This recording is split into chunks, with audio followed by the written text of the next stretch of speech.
petunjuknya. Tinggal kita mau mencari apa enggak. Di setiap tahap itu ada petunjuknya. Ini saya kasih contohnya ya, saudara. Ini yang lebih detail ya, yang lebih detail. Ayat-ayat yang terkait di setiap tahapnya. Ayat-ayat yang terkait di setiap tahapnya. Nanti bisa cek satu persatu Bapak sambil mendalami ayat itu. Tapi saya hanya akan singgung beberapa di sini. Misalnya di tahap perencanaan. Di perencanaan itu ada semacam konvergensi menunjukkan bahwa kebenaran Al-Quran ada petunjuk yang sama di sejumlah ayat yang mengarah kepada ayat yang sama. Misalnya ada di surat Nur 35, terus kemudian di surat An-Naba mulai dari 13 sampai 16, terus kemudian surat Al-Baqarah 265, 266 di tahap perencanaan ini. Apa yang ada di tahap perencanaan ini yang mempunyai kemiripan? Gitu. Di surat Nur, ketika Allah bercerita tentang zaitun yang tumbuh yang terbaik, tumbuh berkah, di mana ditumbuhkan?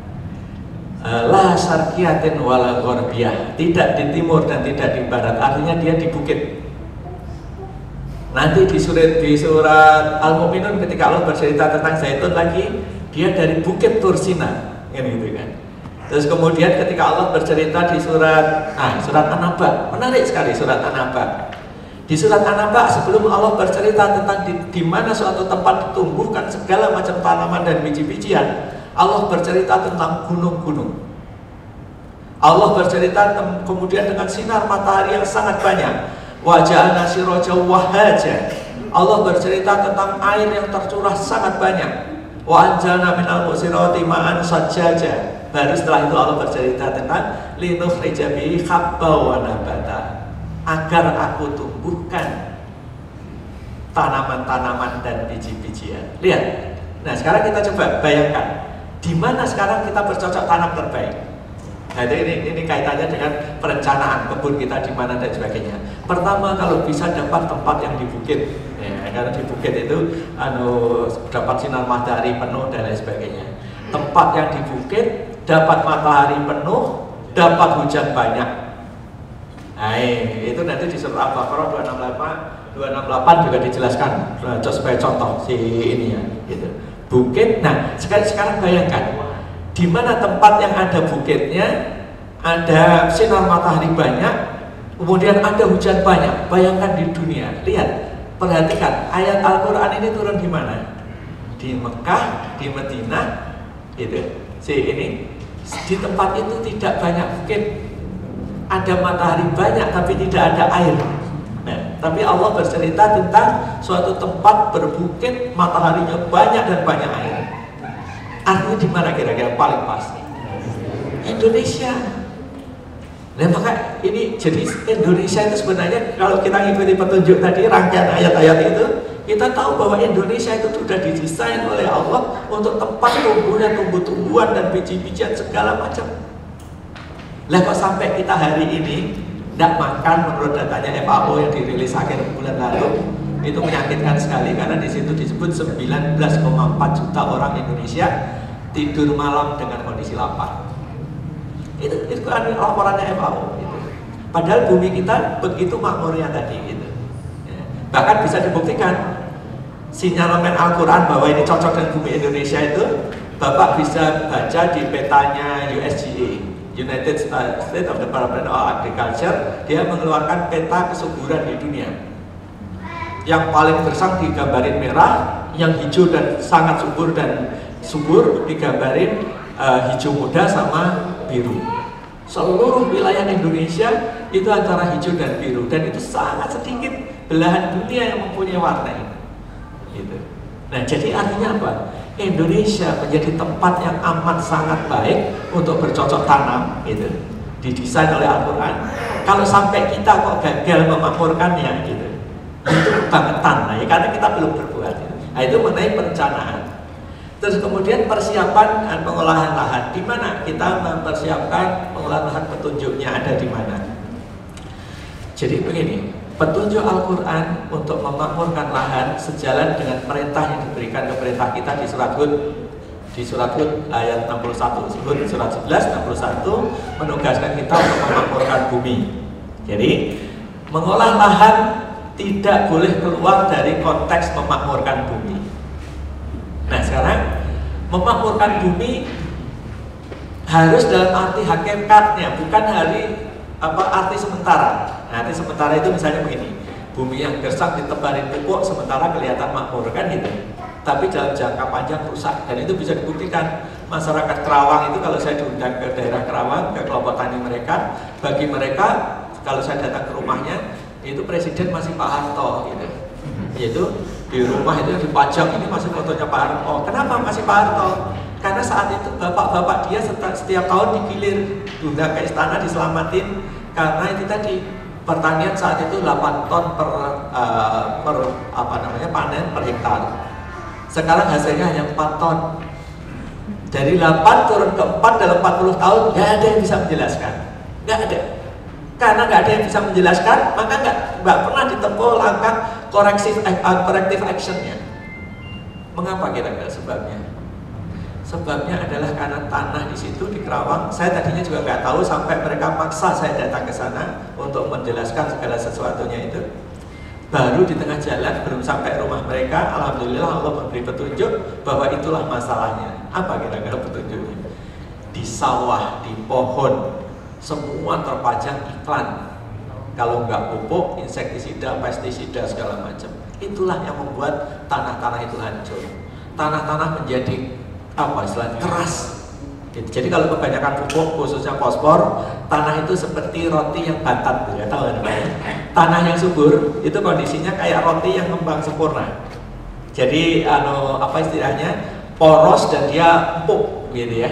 Tanah yang tidak subur, yang rusak dan tanaman akan sulit tumbuh, kayak roti bantat. Nah, dia menyimpan air tapi keras, nggak bisa ditebus perakaran. Gitu. Nah itu dampak kalau tanah bantat. Gitu. Nah, tanah yang kebanyakan pupuk, fosfor dia menjadi bantat tadi. Jadi karena fosfor ini nggak larut dengan air. Jadi adanya dalam kondisinya seperti itu. Nah itu yang terjadi di Kerawang. Gitu. Jadi ketika kita memakmurkan bumi, tidak boleh merusak seperti tadi. Sama seperti rokok. Ya, sebelum ulama memfatwakan rokok haram, kenapa orang mengenak-enak saja ngerokok? Karena merasa itu kebaikan. Orang katanya bisa sambil berpikir, kalau nggak merokok nggak bisa berpikir, kan gitu kan? Sering di kantor-kantor orang merokok, karena kalau nggak itu nggak bisa berpikir. Tapi setelah diketahui bahwa ternyata dampak panjangnya merusak, ulama memfatwakan dia haram. Nah, sekarang menurut saya ulama harus waktunya belajar tentang tanah, supaya tanah dia tahu dampaknya kerusakan apa yang ditimbulkan oleh pupuk-pupuk kimia tadi. Jadi waktunya menurut saya ulama mengharapkan yang memberikan kerusakan jangka panjang terhadap tanah. Karena rokok sudah dilakukan terhadap manusia, ya terhadap tanah. Kalau manusia kan diri kita aja yang rusak. Kalau alam yang rusak, maka seluruh kehidupan yang ada di situ rusak. Nah, jadi prinsip memakmurkannya ini harus tidak terlepas dari tugas memakmurkannya. Terus kemudian pada tahap penanaman, apa yang perlu diperhatikan penanamannya? Kita diberi petunjuk oleh Allah tentang akan ada manusia yang merusak tanaman dan keturunan. Di surat Al-Baqarah 205, yaitu ketika mereka berpaling atau berbalik dari belakangmu, mereka akan merusak tanaman dan keturunan. Dan sekarang sudah kita saksikan tanaman-tanaman, hampir seluruh tanaman utama dirusak keturunannya. Dia setelah ditanam, dia tidak bisa ditanam lagi, harus beli lagi bibitnya. Ini benar-benar memotong sunatullah yang sudah berjalan ribuan tahun. Allah sudah mendesain sedemikian rupa, setiap tanaman dipanen, hasilnya dipanen, sebagian dimakan, sebagian ditanam. Sekarang tidak lagi siklus itu, dipotong. Yang kita panen, mau nanam beli lagi bibit. Gitu. Ini kerusakan yang sangat dasar, yang membuat bahkan di India, profesi yang paling berbahaya di India itu adalah petani. Mengapa petani? Karena ketika dia nanam gagal, belum dapat hasil, dia harus beli lagi bibit untuk bisa nanam lagi. Gagal lagi, beli lagi. Dari mana uangnya? Hutang. Makin lama terjerat hutang, buntutnya dia bunuh diri. Jadi rate bunuh diri tertinggi di petani, dia adalah petani. Dia gagal panen 2 kali, chance bunuh dirinya amat sangat besar. Karena nggak ada lagi yang dibayar, yang dia pakai bayar. Nah, gara-garanya itu bibitnya ditanam harus dibeli. Bibit yang ditanam harus dibeli. Gitu. Nah, Islam tidak. Bahkan Islam melakukan sebaliknya. Islam mengajari kita untuk bukan hanya bibit yang kita tanam itu bisa ditanam kembali. Islam mengajari kita untuk bibit itu makin hari makin baik. Makin hari makin baik. Jadi kalau teknologi pembibitan modern itu maksimal hanya menjaga standar namanya. Jadi bibit ini ditanam hasilnya seperti ini terus standar, maintain standar. Maka ada bibit standar SNI, namanya standar, dia tetap standar. Di Islam tidak. Seluruh kehidupan kita di Islam digariskan untuk melakukan perbaikan dari waktu ke waktu. Sehingga kita diajari berdoa agar hari terbaik kita adalah ketika kita meninggal. Jadi suruh melakukan perbaikan. Gimana caranya? Bagaimana Islam mengajari kita tentang biji yang semakin baik, semakin baik. Di surat Yusuf kita diajari cara menyimpan biji, yaitu dengan mempertahankan di bulirnya. Di dalam hadis, di dalam suatu hadis dijelaskan cara kita implisit di situ, cara membibitkan benih yang terbaik. Dan ini kita terapkan di pembenihan kedelai kita. Gimana caranya? Kalau pembibit benih pada umumnya dia nanam terbaik, terus kemudian nanti dibuangin yang jelek-jelek, yang baik dipakai benih. Itu yang maintain standar. Jadi membenihkan yang tadi pakai GMO ya dibenihkan, terus nanti yang jelek dibuang. Itu sudah menghasilkan bibit standar. Dalam Islam tidak. Ajarannya adalah kita nanam terbaik, yang jelek tentu dibuang, tapi yang kita ambil sebagai benih hanya sepertiga. Artinya apa? Kita pilihin sepertiga terbaik, maka yang kita pilihkan sekarang dari panenan sekarang sepertiga terbaik. Apa jadinya kalau kita pilih sepertiga terbaik? Dia adalah di kelas unggulnya. Nanti ketika kita tanam lagi, dia akan kita ambil lagi sepertiga terbaik. Begitu seterusnya, sepertiga terbaik, sepertiga terbaik, sepertiga terbaik. Maka di tafsir Ibnu Katsir menjelaskan tentang suatu saat di mana di zaman Ziyad Tatawa disebutkan biji gandum itu bisa sebesar biji kurma. Jadi bisa dibayangkan kalau biji gandum sebesar biji kurma kan gitu ya. Jadi ada keberkahan saat itu. Syaratnya apa? Pemerintahnya adil. Terus kemudian bibitnya dan penanamannya dilakukan dengan cara itu. Itulah di konteks pembibitan gitu ya. Terus kemudian pada tahap pemeliharaan tanaman dan jadi dua unsur yang diperhatikan di dalam hal pemeliharaan tanaman, yaitu tanahnya sendiri sama tanamannya. Tanahnya tidak boleh dirusak, tidak boleh dirusak yang seperti saya jelaskan tadi, dirusak dengan kimia dan lain sebagainya. Tanamannya tidak boleh dirusak dari sisi bibitnya dan lain sebagainya. Karena kalau kita pilih, apa yang terjadi? Bisa dibayangkan, saya ajari teknisnya kalau bapak-bapak pengen membibit dengan cara Islam, bibit terbaik dengan menghasilkan bibit terbaik, caranya sederhana. Kalau misalnya panen contohnya kedelai ya, ambil kedelai, kita hanya akan ambil sepertiga terbaik. Caranya gimana? Nyendok 1 sendok kedelai, itu kira-kira nanti sambil dilihat-lihat, 1 sendok itu kira-kira diambil supaya jumlahnya antara 9 sampai 10. Ya, jadi nanti kalau sendoknya besar ya otomatis nggak penuh, kalau sendoknya kecil dia munjung gitu, penuh gitu. Maka nanti kita akan terbiasa, begitu sendok ini plek, itu kira-kira hasilnya 9-10. Nah, dari 9-10 1 sendok itu taruh di tangan ini, terus ambil 3 yang terbaik. Ya, jadi setiap itu kan kita udah tahu nih, jumlahnya sekitar 9-10, ambil 3 yang terbaik. Nanti kalau kita sudah familiar, kita akan cepat sekali milih itu. Plek. Jangan terlalu banyak mikir. Kalau terlalu banyak mikir, hasilnya juga nggak bikin beda jauh. Dan kalau terlalu banyak mikir malah ada. Tapi kesan pertama itu akan kelihatan. Yang paling baik itu misalnya bulat-bulat, besar, nggak kisut dan lain sebagainya. Dan itu mata kita akan terlatih. Gitu. Jadi nyendoknya cepet, tak, terus gitu. Nanti ketika terkumpul yang kita sisihkan, itulah sepertiga terbaik. Jadi caranya sederhana, itulah sepertiga terbaik. Dapat 3 ton, bibitnya 1 ton. Untuk itu sudah yang terbaik. Begitu seterusnya. Maka caranya sederhana, jadi membuat bibit unggul itu sederhana gitu. Tidak perlu dirusak gennya tadi gitu ya. Nah ini jadi pemeliharaan menyangkut 2 hal tadi, lahan dan tanaman. Lahannya nggak boleh dirusak. Nanti saya jelaskan bagaimana tidak merusak lahan, juga tanaman seperti itu. Terus kemudian perlindungan terhadap penyakit. Ya, sekarang kan kita selalu punya masalah ya penyakit ya. Petani kita selalu mengeluhkan tentang penyakit, ya hama dan penyakit itu. Lagi-lagi solusinya sederhana, solusi penyakit itu gitu ya. Ini petunjuknya sederhana. Ya, ini petunjuknya antara lain ada di tentang keseimbangan, ya di surat Ar-Rahman, ya tentang pemeliharaan, keimanan dan ketakwaan. Karena itu indikator adanya penyakit. Saya kasih gambaran. Tanah negeri yang terbaik, yang kemudian dipuji Allah sebagai baldatun thayyibatun wa rabbun ghafur, itu adalah sebenarnya adalah negeri Sabah. Negeri Sabah dan negeri kebun. Kanan kirinya kebun. Kanan kirinya kebun.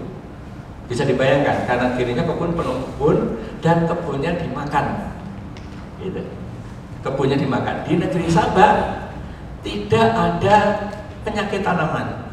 Itu dijelaskan oleh ulama tafsir. Bukan nggak ada penyakit tanaman, binatang buas juga nggak ada. Kenapa binatang buas nggak ada? Sebenarnya bukan nggak ada, ada tapi tidak mengganggu manusia. Karena semua berada pada ekosistem. Nah, disitulah rahasia atau kunci dalam kunci dalam pemeliharaan ekosistem itu, penyakit itu. Jadi ekosistem tadi yang dijaga. Nanti saya akan jelaskan detail di bab berikutnya. Nah, jadi artinya memelihara tanaman sampai detail, sampai mengatasi penyakit itu ada contoh yang sangat detail. Sampai nanti ada contoh begini. Di negeri Sabah, orang kalau pakai masuk negeri Sabah, dahulu orang itu punya baju sering ada kutunya ya. Kalau orang sekarang jarang ya pakai baju karena baju disetrika kan. Kalau dulu kan baju nggak disetrika, jadi suka ada kutunya. Tapi begitu masuk negeri Sabah, kutu itu habis. Gitu. Jadi kayak dicuci, kayak kita masuk mobil, masuk car wash gitu. Jadi masuk negeri Sabah itu kutu habis gitu. Nah, seperti itu. Apa yang terjadi sebenarnya? Ekosistem yang dikembalikan sempurna. Nah, itu prinsip dasar pengendalian tanaman, penyakit nanti saya jelaskan lebih detail. Kemudian produksi ya, di aspek produksi Pak Asel. Ya, kuncinya adalah kalau di aspek produksi adalah keberkahan ya. Jadi kita tidak boleh menyisakan membuat waste, tidak boleh membuang hasil. Tidak boleh juga mengurangi hak orang lain. Kuncinya itu. Dan bahkan di tingkat produksi ini ada contoh yang sangat indah. Bahkan di pertanian yang dikembangkan dengan Al-Quran, dan ini bapak-bapak yang apalagi di antaranya ada yang hadir dari BP kalau nggak salah. Nah, itu bisa sampai kita mengeluarkan teknologi pemetik buah. Itu bisa dialihkan di Al-Quran.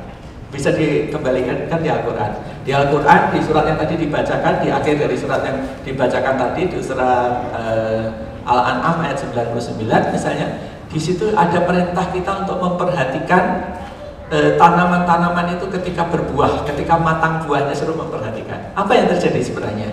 Ketika kita memperhatikan tanaman itu menarik sekali, indah sekali. Tempat kita untuk menguatkan keimanan kita ketika mempelajari buah yang sedang matang. Buah yang sedang matang itu mirip sekali dengan bayi menjelang lahir. Bayi itu kan terikat dengan ibunya melalui tali uterus itu ya. Tapi mengapa ibu-ibu ketika dipotong itunya tidak sakit? Ya tidak. Kenapa? Karena itu makin lama ketika menjelang bayi itu lahir, itu melemah sendiri. Bahkan bisa putus sendiri. Nah, demikian pula dengan buah-buah yang menjelang matang. Tangkai buah itu yang menyambung antara buah dan tempat ini tangkai buah itu ketika menjelang matang dia akan melemah, sehingga ketika matang jatuh kan buah itu. Tapi belum matang dia akan jatuh, apalagi kalau tidak dipengaruhi oleh pupuk-pupuk yang kimia, maka dia matangnya akan pas, jatuhnya akan pas. Nah, kita selalu memperhatikan itu sama Allah. Apa maksudnya? Ini terkait dengan negeri Sabah. Jadi di negeri Sabah itu ketika panen itu tidak repot-repot pakai tangga, pakai itu, enggak. Cukup ibu-ibu pakai istilahnya kalau di Jawa tampah itu, yaitu tempat di atas kepala. Kemudian ibu-ibu cukup berlari dari ujung ke ujung ini. Nanti sampai sini kosong, sampai ujung sana udah penuh buah. Bisa, masuk akal. Masuk akal kenapa? Karena tadi yang suruh Allah perhatikan tadi, tangkai buah yang pas menjelang matang dia lemah. Ketika dia menerima getaran yang sangat lemah dari ibu-ibu yang berlari tadi, itu maka buah berjatuhan, klok gitu sampai sana penuh. Lihat indahnya cara ini. Nah, kalau sekarang ya nggak usah ibu-ibu, tapi pakai alat ya bisa di sana itu penggetar misalnya. Tapi getarannya ringan, jangan getaran yang kencang nanti yang mudah juga jatuh. Gitu ya. Jadi getaran yang disetel sedemikian rupa sehingga buah jatuh. Itu Jadi kalau dulu karena belum ada teknologi, ibu-ibu suruh berlari, kenapa disuruh berlari? Supaya ada getaran gitu. Kalau jalan pelan-pelan nggak jatuh gitu. Ini seperti itu gitu. Memang teknik ini tidak untuk semua buah ya Bu ya. Jadi buah durian jangan dilakukan. Ya tentu kita harus milih-milih gitu ya. Ini seperti itu. Tapi bahwasanya lihat bahwa di Al-Quran sampai kita ngasih petunjuk sedetail itu gitu ya. Bahwa ada kita suruh memperhatikan khusus ketika dia matang gitu ya. Karena Allah tidak mengasih tahu kita bagaimana mengelola bumi dengan sangat indah. Tidak memetik pohon yang belum matang, tapi juga tidak membiarkan buah jatuh sampai tidak dimakan manusia. Lihat, ini ya. Dengan cara itu kita dikasih tahu supaya pas betul bisa mengelola pohon sesuai dengan efektivitasnya itu. Jadi indah sekali petunjuk Al-Quran itu di setiap tahap ada. Sampai nanti di pasar, jadi di aspek pemasaran. Di pemasaran ini yang ditekankan sekali di Al-Quran adalah keadilan. Keadilan kita terhadap pasar, jangan sampai mencurangi orang, timbangan. Sampai kepada misalnya Al-Maududi itu yang menulis kitab Tahfidz Quran, yaitu pemahaman Al-Quran. Al-Maududi itu menjelaskan gini, ketika seorang petani atau seorang pedagang berbuat kecurangan dengan timbangan, maka kecurangan ini menggoncang keseimbangan di alam. Seperti itu, dasarnya tingkat ini gitu. Seolah-olah kita sederhana gitu. Tapi karena di alam ini sama Allah diatur sedemikian rupa seimbang, maka ketika ada yang diganggu, maka keseimbangan alam itu terganggu. Itulah maka ketika Allah habis menciptakan bumi dan menciptakan langit, wasama arafa'a wa wada'a mizan, Allah berpesan kepada manusia, Allah tatghaw fil mizan. Jangan sampai dirusak, diganggu keseimbangan itu. Bahkan diperintahkan wa aqimul wasna bil qisti wa la tusilul mizan, dan tegakkan timbangan. Nah itu kalau Al-Maududi menjelaskan, yang menjelaskan dampak dari orang nyalain timbangan saja bisa merusak keseimbangan alam. Itu seperti itu. Jadi ditekankan sekali. Bayangkan sekarang kalau Muslim melakukan ini dengan sangat baik, pasti orang akan suka berdagang dengan kita. Pasti orang suka membeli kita. Nah ini salahnya Muslim sendiri. Timbangan kadang dicurangi, kalau kita beli buah sering kali dicurangi, bahkan yang asam-asam dimasukkan dan lain sebagainya. Nah itu termasuk yang menggoncang keseimbangan alam tadi. Tidak boleh merugikan orang lain, tidak boleh mencurikan ini gitu. Nah ini menggambarkan, yang saya gambarkan ini satu lembar ini menggambarkan betapa komplitnya Al-Quran gitu. Yang di 44 surat menjelaskan tentang pertanian tadi, sangat detail dari ujung ke ujung. Dijelaskan, setiap tahap dijelaskan. Nah, itu tadi dasarnya di Al-Quran. Sekarang gimana kita membawakan pemahaman Al-Quran ini dengan praktis ya. Ini kan kadang kita kalau hanya membaca tafsir kemudian tidak diterjemahkan, itu Al-Quran belum menjadi petunjuk, belum menjadi hikmah. Maka hadis itu disebut hikmah gitu. Karena ada ketika sahabat bertanya, ya Rasulullah kepada Siti Aisyah, wahai Aisyah, seperti apa akhlak Rasulullah? Dijawab oleh Siti Aisyah, akhlak Rasulullah adalah Al-Quran. Artinya semua yang dilakukan oleh Rasulullah berdasarkan Al-Quran. Jadi Rasulullah adalah penjabaran dari Al-Quran itu yang hidup, dituangkan ke dalam politik, dituangkan dalam pasar, dituangkan dalam seluruh kehidupan gitu. Nah itulah yang disebut hikmah, itu ketika Al-Quran didalami dengan sangat dalam, kemudian juga menjadi dasar suatu alam. Nah sekarang kita coba teori-teori dasar di ayat-ayat tadi kita masukkan sekarang ke dalam praktek nyata gitu. Nah disitulah untuk kita tidak reinvent the wheel, tidak memulai dari awal lagi menggali. Ulama mempunyai kebiasaan tadi, mulai dari yang diakhiri. Nah sekarang ulama yang lebih dulu dari kita, Ibnu Awam dan kawan-kawan sudah memulai ini, sudah mengkaji kitab itu, sudah menerapkannya gitu. Maka kita tinggal mengikutinya. Nah indahnya ini yang saya sering cerita, buku kitab Al-Filaha itu demikian komplitnya, sehingga kalau diterapkan sekarang, misalnya ke perguruan tinggi pertanian yang sangat komplit seperti IPB dengan puluhan jurusannya, itu bisa semuanya menggunakan kitab ini. Karena semuanya akan berkepentingan. Kitab ini mulai dari masalah biji benih sampai kepada nanti hasil, gitu ya, pengolahan hasil gitu. Nah ini yang saya rangkumkan adalah dari poin-poin yang dibahas di kitab Al-Filaha itu. Misalnya ada kebiasaan yang sangat indah di kalangan ulama itu ketika menulis kitab, ya itu sama, ulama apapun selalu mulai dari dasar yang perlu diketahui oleh semua orang. Misalnya kitab fikih, semua ulama yang menulis kitab fikih selalu memulai dari kitab bab toharoh. Karena semua orang harus bisa bersuci. Karena kalau nggak bisa bersuci, sholat pun nggak sah, kan gitu ya, seperti itu. Jadi bab toharoh dibahas di semua kitab fikih di awal. Nah demikian pula kitab pertanian Al-Filaha itu. Al-Filaha itu dimulai dari pembahasan tentang tanah. Karena semua petani harus paham tanah. Tanah apa yang baik, tanah apa yang buruk, membedakan tanah yang baik dan yang buruk kayak apa. Jadi dimulai dari tanah. Coba kalau Anda tanyakan gitu, saya sendiri saja pertanian, saya nggak bisa bertani awalnya gitu. Kenapa? Karena ilmu kita nggak luas gitu. Saya belajar mekanisasi nyaris nggak tahu tentang tanah kan gitu, nyaris nggak tahu tentang bibit. Demikian pula ya, jadi di pokok, di penggal-penggal sehingga tidak aplikatif gitu. Nah, kitab fikih ini kalau Anda nanti baca itu dari ujung ke ujung, Anda sudah lebih dari insinyur pertanian di kitab fikih ini gitu. Tapi jangan bayangkan dibacanya mudah ya, makanya ada kebiasaan dulu. Karena kitab ini pertama kitab ditulis ulama 900 tahun yang lalu, kumpulan dari 4 abad sebelumnya, jadi bahasanya bahasa tinggi gitu ya. Maka di kalangan ulama ada istilah ngaji kitab gitu kan. Ngaji kitab itu ada guru yang sudah baca, sudah paham, menjelaskan ke murid. Kalau dibaca sendiri kadang kita nggak paham gitu kan, maksudnya apa ini kan, ininya sebenarnya. Jadi perlu dijelaskan ya, jadi perlu dijelaskan maksudnya apa gitu. Dan nanti kitabnya ini sendiri yang sudah kita terjemahkan bahasa Inggris, boleh bapak-bapak copy boleh. Sudah separuh sudah berhasil kita terjemahkan, tapi yang saya kasih catatan itu tidak berarti bapak baca langsung paham. Maka di tempat kita nanti ada Madrasah Al-Filaha itu yang brosurnya saya bagikan, itu tempat kita mengaji bareng, malam, sore, malam mengaji kitab. Nah nanti siang sampai pagi sampai siang diamalkan, diterapkan itu. Dengan demikian kita akan, itulah yang program 3 bulan itu gitu. Tapi summary-nya bisa saya jelaskan ya, poin-poinnya sih seperti itu. Jadi summary, semua petani harus tahu 4 hal ini.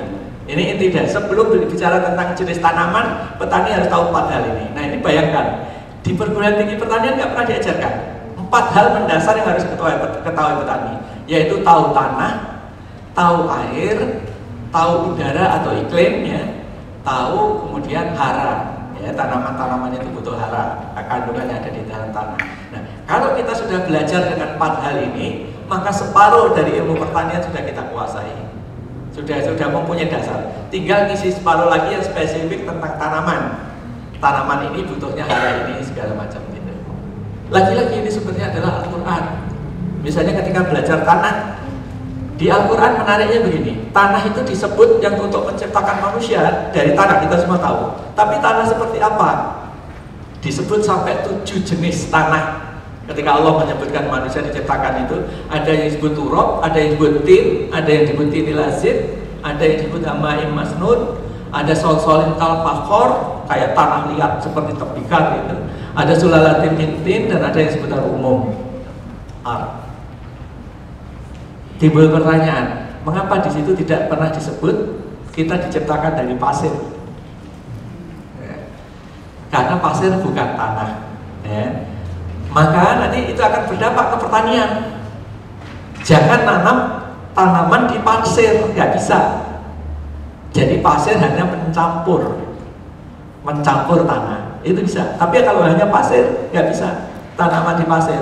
Maka itu ada penjelasan ketika Ibrahim meninggalkan anaknya di Bakah di lembah Mekah itu disebutkan di tanah yang tidak tumbuh tanaman-tanaman. Nah itu jadi petunjuknya jelas. Jadi tanah seperti apa? Tanah yang dipakai untuk menciptakan manusia adalah tanah yang sama yang menumbuhkan tanaman. Karakternya seperti itu. Karena manusia diciptakan dari tanah. Nanti kalau tubuh kita ada yang rusak, sel-sel ini lahirnya kembali dari tanah melalui makanan itu. Jadi makanannya